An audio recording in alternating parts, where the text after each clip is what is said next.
నాయకులు కానీ ప్రజలకు కానీ క్షుణ్ణంగా మనం ప్రతి విషయాన్ని తీసుకెళ్ళడం జరిగింది. అసలు ఏంటి ఈ మద్యం మాఫియా ఏంటి, ప్రజల ప్రాణాలతో చెలగాటాలేంటి, అసలు ప్రజా సమస్యలకి సంబంధం ఏంటి, ఈ అన్నింటి మీద కూడా మరలా ఒక ఉద్యమాన్ని తీసుకొచ్చి అంచెలంచెలుగా ఈ ఉద్యమాన్ని మనం తీసుకెళ్ళడం జరుగుతూ ఉంది. ఈ క్రమంలో ఎవరైతే ఈ మద్యం సిండికేట్ లో ఉన్న వ్యక్తులు ఉన్నారో వాళ్ళ డైరెక్ట్ ఆడియోలన్నీ కూడా మనం రిలీజ్ చేయడం జరిగింది. ఆడియోలన్నీ కూడా ఎవరైనా మనం చూస్తే తెలుగుదేశం పార్టీ సిటీ ప్రెసిడెంట్ మధ్య రాంబాబు, తెలుగుదేశం పార్టీ మాజీ కార్పొరేటర్ తిరుపతి శ్రీనివాస్, ఎక్సైజ్ శాఖ సిఐ రెడ్డి శ్రీనాథరావు, ఈ వ్యక్తులందరూ కూడా బయటకు వచ్చారు.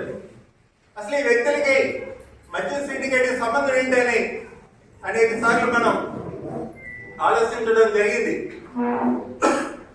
ఎక్సైజ్ శాఖ అధికారిగా ఉన్న ఒక సిఐ సర్కిల్ ఇన్స్పెక్టర్ పై అధికారులకి మీరంతా కూడా ముడుపులు ఇవ్వాలని మద్యం షాప్ నుంచి 1,20,000 రూపాయలు వసూలు చేస్తూ ప్రతి నెల తీసుకోవడం ఆడియోలో మనం అందరం కూడా విన్నాం.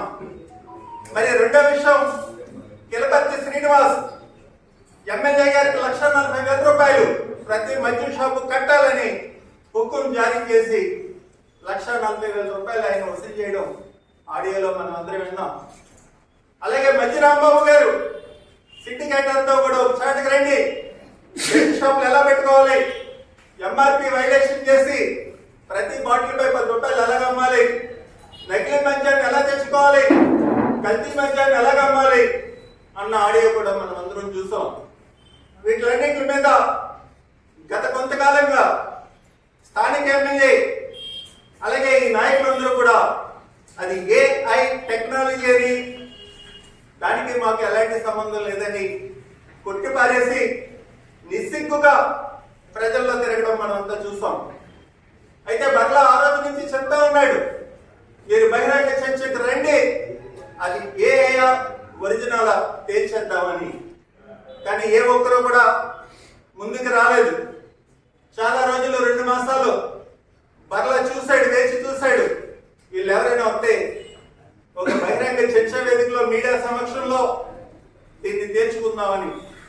వాళ్ళు ఎప్పటికీ రాకపోయేటప్పటికీ దీనికి ఒక స్పష్టత ఇవ్వాలి, ఈ స్పష్టత మన మీడియా సమక్షంలో ఇవ్వాలని ఈరోజు మన పత్రికా సమావేశం పెట్టడం జరిగింది. ఈరోజు చెప్తా ఉన్నాను, ఆ ఆడియోలో అవతల వ్యక్తి మధ్య రాంబాబు, యువతల వ్యక్తి నా కుమారుడు సురేంద్ర బాబు, అవతల వ్యక్తి తిరుపతి శ్రీనివాసు, యువతల వ్యక్తి బర్లబాబురావు కుమారుడు సురేంద్ర బాబు, అవతల వ్యక్తి ఎక్సైజ్ సిఐ, యువతల వ్యక్తి బర్లబాబురావు కుమారుడు సురేంద్ర బాబు. ఈరోజు చెప్తున్నాను, రండి మీరందరూ, అది ఏ టెక్నాలజీయా లేకపోతే ఒరిజినల్ ఆడియో మనం తేల్చుకుందాం. ఇప్పటికైనా మీరు నిస్సిగ్గుగా తిరగడం మానేసి ప్రజాక్షేత్రంలోకి వచ్చి ప్రజలకు క్షమాపణ చెప్పి మీరు పార్టీకి కూడా క్షమాపణ చెప్పవలసిన అవసరం ఉందని ఇవాళ తెలుగుదేశం పార్టీ నాయకుడిగా కాకుండా బలహీన వర్గాల ప్రతినిధిగా ఈ జిల్లా అధ్యక్షుడిగా నేను డిపెండ్ చేస్తా ఉన్నాను. ఎందుకంటే రాజకీయాల్లోకి వచ్చిన ఏ వ్యక్తి అయినా కూడా వ్యాపారాలు చేయొచ్చు, కానీ వ్యాపారాలు దుర్వినియోగం చేసి అవినీతి సొమ్ముతో సామ్రాజ్యాన్ని నిర్మించుకోవడం తప్పది. దాన్ని విస్మరించి మీరు రాజకీయాల సంపాదన చేయంగా మీరు అందరూ కూడా నడుచుకుంటున్నారు కనుక తక్షణం మీరు మీ పదవులకు రాజీనామా చేయాలి, చేసి బహిరంగంగా ప్రజలకు క్షమాపణ చెప్పాలి. ఆ రోజు వరకు ఈ ఉద్యమం ఆగదని మరలా తెలియజేయడం జరిగింది. ఇవన్నీ పక్కన పెడితే ఎమ్మెల్యే గారిని నేను సూటిగా అడుగుతా ఉన్నాను, అయ్యా రాజమండ్రిలో మద్యం షాపులు పెట్టారు, ఎక్కడ పెట్టారో తెలియదా మీకు? ఓ ప్రజాప్రతినిధిగా ఒక నగరానికి సంబంధించిన ఎమ్మెల్యేగా మీరు ఉన్నప్పుడు ఆ మద్యం షాపు గుడి దగ్గర ఉందా, బడి దగ్గర ఉందా, మహిళలు సంచరించే బస్ స్టాండ్ల దగ్గర ఉందా? చూసుకోవాల్సిన బాధ్యత మీది కదా. ఒకవేళ ఆరోపణలు వచ్చినాయి, ఆరోపణలు వచ్చిన తర్వాతనే మీరు వెళ్ళి పరిశీలన చేసి వాటిని తొలగించవలసిన బాధ్యత స్థానిక ఎమ్మెల్యేగా మీకుందా లేదా తెలియచేయమని నేను బహిరంగంగా అడుగుతా ఉన్నాను. ఏకేసీ కాలేజీ ఉంది, ఏకేసీ కాలేజీలో చదివే పిల్లలందరూ కూడా బలహీన వర్గాలకు చెందిన పిల్లలు ఉంటారు, పేద పిల్లలు ఉంటారు. కాలేజీ. కాలేజీకి ఎదురుగా మీరు బ్రాంచ్ షాప్ పెట్టి సమాజానికి ఏం మెసేజ్ చెప్తున్నారు? లాలా చెరువులోని వైజాగ్ వెళ్ళే వాళ్ళు కానీ, కాకినాడ వెళ్ళే వాళ్ళు కానీ, ఎంప్లాయీస్ కానీ, ఉద్యోగస్తులు ఎవరైనా కూడా, వ్యాపారస్తులు కానీ ఆ బ్రాంచ్ షాప్ దగ్గర నుంచొని గంటల గంటల నుంచొని బస్సులు ఎక్కడం మనందరికీ తెలీదా?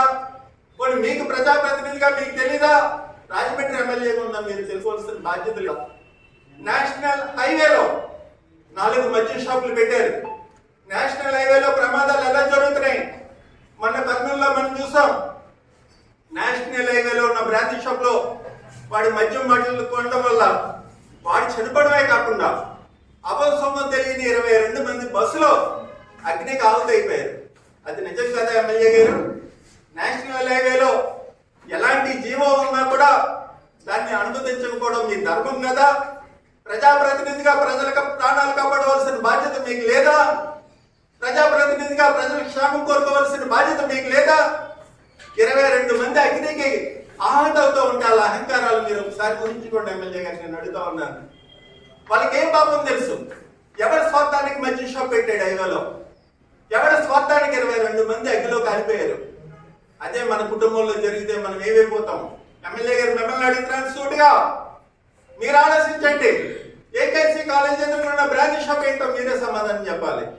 అలాగే నేషనల్ హైవేలో ఉన్న బ్రాంచ్ షాపుల కోసం మీరు సమాధానం చెప్పాలి. అలాగే రాజమండ్రిలో పెట్టిన ప్రతి షాపుకి, గుడికి, బడికి దగ్గరలో 100 మీటర్ల పరిధి దాటి ఉండాలని ఎక్సైజ్ నిబంధనలు ఉన్నా కూడా ప్రతి షాపు దగ్గర 5 లక్షల రూపాయలు లంచాలు తీసుకొని, మళ్ళీ చెప్తున్నాను, నిబంధనలకు విరుద్ధంగా ఉన్న ప్రతి షాపు దగ్గర 5 లక్షల రూపాయలు లంచాలు తీసుకొని నిబంధనలకు విరుద్ధంగా షాపులు పెట్టించడం నిజం కదా అని అడుగుతా ఉన్నాను. వీటిలన్నింటికి సమాధానం చెప్పవలసింది ఎమ్మెల్యే. ఎందుకంటే మంచి రాంబాబు చేసినా, కిలపతి శ్రీనివాస్ చేసినా దాని అధినాయకుడిగా బాధ్యత వహించాల్సింది మీరే. ఎందుకంటే గౌరవ శాసనసభ్యులుగా ప్రజల ఓట్లతో గెలిచిన వ్యక్తిగా ఉన్నారు మీరు.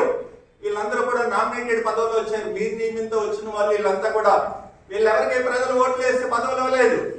అలాంటి సమాధానం కూడా మీరే చెప్పాలని ఇవాళ నేను పత్రికా ముఖ్యంగా అడుగుతా ఉన్నాను. అలాగే మరొక విషయం, మొన్న బార్లు లైసెన్సులు ఇచ్చారు. బార్ ఏ నిబంధనలతో ఇచ్చారు? బార్లన్నీ కూడా చీకటి గదిలో పెట్టి మీ అనునయులకి బార్ లైసెన్సులు ఇప్పించడం నిజం కాదా అని అడుగుతున్నాను. దాని మీద ఒక సిట్ ఎంక్వైరీ చేయించండి, లేకపోతే రిటైర్డ్ జడ్జితో మీరు ఎంక్వైరీ చేయించండి. బార్లన్నీ కూడా ఏ రకంగా వాళ్ళకి అనుమతులు వచ్చినాయో బయటకు వస్తూ ఉంటుంది. ప్రజాస్వామ్యంలో ప్రజలకు సేవ చేస్తానని వచ్చి ప్రజలకు సేవ చేయడం కాకుండా డబ్బే పరమవధిగా మనం జీవించడం నిజమా అని అడుగుతా ఉన్నాను. అది ఎంతవరకు కరెక్ట్? తెలుగుదేశం పార్టీ దీన్ని సపోర్ట్ చేస్తుందా, లేకపోతే మహాత్మా గాంధీ కళలు నిజమవుతాయా? ఈ 2 సమాధానం చెప్పాలి. అందుకనే ఈ రోజు మనం 2 జెండాలు పట్టుకొచ్చాం. గాంధీ గారు ఆశయం బ్రాంచ్ షాప్, ఏ ఒక్క సంకల్పంతో గాంధీ గారు పోరాడారో ఆ ఉద్దేశంతో మనం ఒక జాతీయ జెండా పట్టుకొచ్చాం. ఏ తెలుగుదేశం పార్టీ అయితే మద్యంపై ఉక్కుపాదంతో అంటుందో ఆ తెలుగుదేశం పార్టీ నాయకుడికి ఒక జెండా పట్టుకొచ్చాం. ఈ 2 జెండాలకి తెలుగుదేశం పార్టీ ఎమ్మెల్యే అభ్యర్థిగా ఆదిరెడ్డి వాసు గారు సమాధానం చెప్పాలి. నగరంలో విచ్చలవిడి మాఫియాతనం చేస్తున్న ఈ నాయకులకు సమాధానం చెప్పాలని ఇవాళ పత్రికల ముఖ్యంగా కోరుకుంటూ సెలవు తీసుకుంటున్నాను.